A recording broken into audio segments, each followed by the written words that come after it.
বিধানসভায় অসমে খাতা খুলছে তৃণমূল কংগ্রেস। সম্ভাবনা উস্কে দিল তৃণমূলের দ্বিতীয় প্রার্থী তালিকা। তৃণমূলের দ্বিতীয় প্রার্থী তালিকায় শেরমান আজিজ। মুন্দিয়া থেকে তৃণমূলের টিকিটে লড়বেন শেরমান আলী। তৃণমূলের টিকিটেই দক্ষিণ করিমগঞ্জে লড়বেন আজিজ আহমেদ। কিছুদিন আগেই রাইজর দলে যোগ দিয়েছিলেন বাগবরের বিধায়ক শেরমান আলী আহমেদ। তখনও বিরোধী জোটে রাইজর দল থাকছে, এটা চূড়ান্ত হয়নি। কিন্তু শেষ পর্যন্ত রাইজর দল বিরোধী জোটের শরিক হওয়ায় মন্দিয়ায় অনিশ্চিত হয়ে পড়েন শেরমান। কারণ আগেই মন্দিয়ায় আব্দুল খালেককে প্রার্থী ঘোষণা করে কংগ্রেস, আর তাই বাধ্য হয়ে আরও একবার দলবদলের পথেই এগোন নিম্ন অসমের শেরমান আলী। কংগ্রেস, এআইইউডিএফ, রাইজর দলের পর তৃণমূলে ওঠে শেরমানের শেষ ঠিকানা। রবিবার জয়নগরের তৃণমূল কার্যালয়ে আনুষ্ঠানিকভাবে দলে যোগ দেন শেরমান। তৃণমূলে যোগ দিয়েই বিরোধী জোট নিয়ে সরব হন শেরমান। অসমের প্রায় সবকটা রাজনৈতিক দলে তিনি ব্রাত্য। এ নিয়ে আক্ষেপ নিম্ন অসমের শেরমান আলীর। যে অসমৰ মাটি পানীৰ গোন্ধ থকা কোনো এটা সকলো ৰাজনৈতিক দলৰ কাৰণে মই অস্পৃশ্য হৈ গ'লোঁ।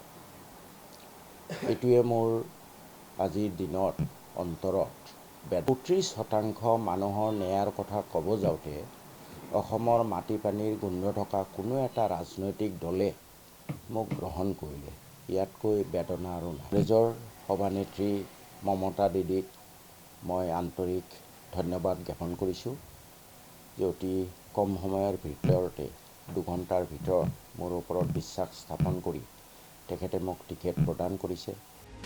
এদিকে শেরমানের মতোই একের পর এক দল বদলাতে বদলাতে শেষ পর্যন্ত তৃণমূলেই আশ্রয় নিলেন আজিজ আহমেদ খান। দক্ষিণ করিমগঞ্জের প্রাক্তন বিধায়ক আজিজ আহমেদ 2016 বিধানসভায় এআইইউডিএফ এর প্রার্থী হিসেবে দক্ষিণ করিমগঞ্জ বিধানসভা কেন্দ্র থেকে প্রথমবার নির্বাচন অবতীর্ণ হয়েছিলেন আজিজ এবং প্রথমবারই হারিয়ে দেন প্রবল প্রতাপী সিদ্দিক আহমেদকে। 2021-এ এআইইউডিএফ এর টিকিট না পেয়ে কংগ্রেসে যোগ দেন আজিজ। কিন্তু এবার দক্ষিণ করিমগঞ্জের আগেই প্রার্থী হিসেবে আমিনুর রশিদ চৌধুরীর নাম ঘোষণা করে কংগ্রেস। ফলে দ্বিতীয় আর কোনো বিকল্পই ছিল না আজিজের কাছে। রবিবার সাংসদ সুস্মিতা দেবের উপস্থিতিতে কয়েকশো সমর্থক নিয়ে শ্রীভূমি তৃণমূল কার্যালয়ে আনুষ্ঠানিকভাবে যোগ দেন আজিজ। দলে যোগ দিয়েই প্রবল প্রতিপক্ষ সিদ্দিক আহমেদকে চ্যালেঞ্জ ছুড়ে দেন আজিজ।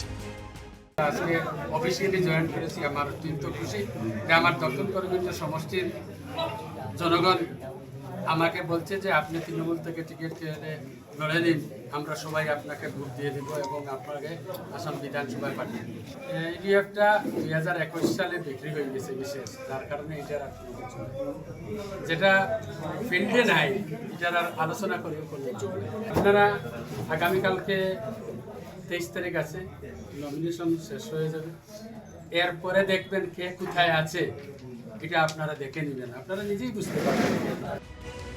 উল্লেখ্য, দক্ষিণ করিমগঞ্জের বর্তমান বিধায়ক সিদ্দিক আহমেদ এবার নির্বাচনে প্রতিদ্বন্দ্বিতা না করলেও বিজেপির এজেন্ট হিসেবেই কাজ করছেন সিদ্দিক। প্রকাশ্যে এনডিএ জোটের অগপ প্রার্থীকে সমর্থনের কথা বলেছেন সিদ্দিক। আর তাই সিদ্দিককে হুঁশিয়ারি আজিজের। আজিজ নিলামবাজারের বাসিন্দা হওয়ার সুবাদে দক্ষিণ করিমগঞ্জের স্থানীয় প্রার্থী। সহজ সরল স্বভাবের জন্য বেশ জনপ্রিয় তিনি। তাই লড়াই কঠিন হলেও আজিজের প্রার্থিত্বের সম্ভাবনা বেড়ে গেল তৃণমূলের। একই কথা শেরমান আলীর ক্ষেত্রে প্রযোজ্য। অসমের তৃণমূলের তুরুপের তাস হয়ে উঠতে পারেন শেরমান, কারণ নবগঠিত মন্দিয়ায় অন্তর্ভুক্ত হয়েছে বাগবরের একটা বড় অংশ। তাই স্থানীয় প্রার্থী হিসেবে শেরমানের সম্ভাবনা থাকছেই। আবার কেন্দ্র পুনর্বিন্যাস হলেও নবগঠিত দক্ষিণ করিমগঞ্জ বিধানসভা কেন্দ্রেও সংখ্যালঘু ভোটারের সংখ্যাই বেশি। আজিজের রয়েছে সংখ্যাগুরু ভোট ব্যাংকও। শেরমান আজিজ তাই অসমে তৃণমূলের মাস্টার স্ট্রোক। এখানে এটাও উল্লেখ করা যেতে পারে যে মুখ্যমন্ত্রী মমতা বন্দ্যোপাধ্যায় সহ তৃণমূলের স্টার প্রচারক হিসেবে অসমে আসছেন শত্রুঘ্ন সিনহা, ইউসুফ পাঠানের মতো জনপ্রিয় মুখ। শেরমান আজিজদের নির্বাচনী সভায় তাই ভিড় জমবে, এটা জোর দিয়েই বলা যেতে পারে। এবার এই ভিড় কতটা ইভিএমে বদলায় দেখে নিতে হবে এটা।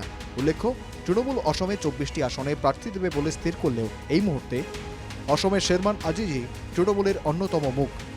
Bureau report, NK TV Bangla.